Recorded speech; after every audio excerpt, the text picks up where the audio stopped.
இதெல்லாம் ரொம்ப நார்மல் அந்த கேமை பொறுத்த வரைக்கும் அவ்வளோதான் அப்படின்னு சொல்கிற பட்சத்தில் இவர் வந்து ஒரு இடத்துல ஒரு மாதிரி பேசுகிறாரு, இன்னொரு இடத்துல ஒரு மாதிரி பேசுவார். முக்கியமாக இவர்கிட்ட பேசும்போது முக்கியமாக லேடிஸ் வந்து அப்படியே ரெஸ்பெக்ட் பண்ணி பேசணும். டைரக்டர் சார்னு எனக்கு ஒரு சான்ஸ் கொடுங்க சார், ஹீரோயினா அப்படின்னு ஒன்று கேட்டு பேசணும். இல்லைனா வந்து அவர் வயசுக்கான ஒரு விஷயத்துக்கு இவரை பேம்பரிங் பண்ணிட்டு அவர் பெரியவர் இல்லைப்பான்னு சொல்லணுமே தவிர, இது ரெண்டுத்துக்கும் நடுவில் யாராச்சும் தனக்கான போல்டான ஸ்டாண்ட் எடுத்து தனக்கான பாயிண்ட் ஆஃப் வியூவை எதிர்க்க யார் இருக்காங்கன்றது தெரியாதுப்பா, என்னோட பாயிண்ட் ஆஃப் வியூவை நான் எடுத்து வைக்கிறேன் அப்படின்னு சொன்னால் அவருக்கு அது பிடிக்காது. அந்த இடத்துல அவர் நிறைய பேர் அந்த மாதிரி கார்னர் பண்ணாரு. அதில் ஃபர்ஸ்ட் தக்காளி தொக்க மாட்டினது விஜய் பாரு தான்.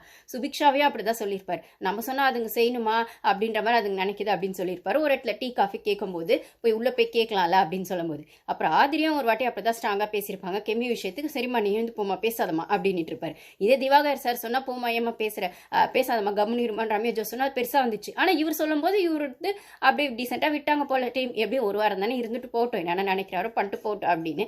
அதனால் வந்துட்டு அவர் வந்து அப்புறம் அது ஸோ ஆதிரே கிட்ட தனியாக இருக்குது, அதுக்கப்புறம் சுபிக்ஷா கிட்ட தனியாக இருக்குது, அப்புறம் இந்த சூப்பர் டீலக்ஸில் ரம்யாஜோ சுபிக்ஷா 2 பேர்கிட்டே இந்த டீ கை இருக்குது. இதில் ஃபஸ்ட் டே ஆனது பாரு அப்படின்னு சொல்கிற இடத்துல அதாவது பாரு வந்து எப்பயுமே ஒரு பவுண்டரி செட் பண்ணுறாங்க எல்லாருக்கிட்டையுமே. என்னோட பவுண்டரி இதுதான், ஓகே அவங்க ஆட்டிடியூடாக இருக்காங்க, திமிர் காட்டுறாங்க, எல்லாம் ஓகே, ஆனால் என்னோட பவுண்டரி இதுதான், இதை வந்து யாராவது மீறுறாங்க இல்லை எனக்கு அந்த இடம் கம்ஃபர்டபுளாக இல்லைன்னா அதை நான் ஸ்ட்ரெயிட் ஃபார்வர்டாக சொல்லிடுவேன். வெளில இருக்க மாதிரி தான் உள்ளேயும் இருக்காங்க. அது பார்க்குறவங்க பார்வைக்கு தப்பாக தெரிஞ்சாலும் இல்லை மேபி அவங்க டாமினன்ஸாகவே இருந்தாலும் உள்ள மற்றவங்களாம் ரொம்ப நல்லவங்களான்னு இனிமேல் வெயிட் பண்ணி தான் பார்க்கணும். சைலன்ஸ் இல்லாமலிங்களும் அங்கே நிறைய இருக்குது. இவங்களுக்கு வெளியில் வந்துச்சு, மற்றவங்க வந்து வெளியில் வரல, இல்லை ஒரு சிலர் இன்னும் மாஸ்கை கழட்டுறதுக்கு ரெடி ஆகலை. ஆனால் எப்படி இருந்தாலும் மாஸ்கை பிக் பாஸ் கழட்டி விட்டுருவாரு அப்படின்னும் போது ரொம்ப நாளைக்கு இந்த கேமில் மாஸ்க் போட்டுட்டு சர்வை பண்ண முடியாது. ஸோ இப்போதைக்கு பிரவீன் காந்தி தான் எலிமினேட் ஆகி போகிறாரு அப்படின்னும் போது சரி கலையரசன் போயிருக்கலாம்.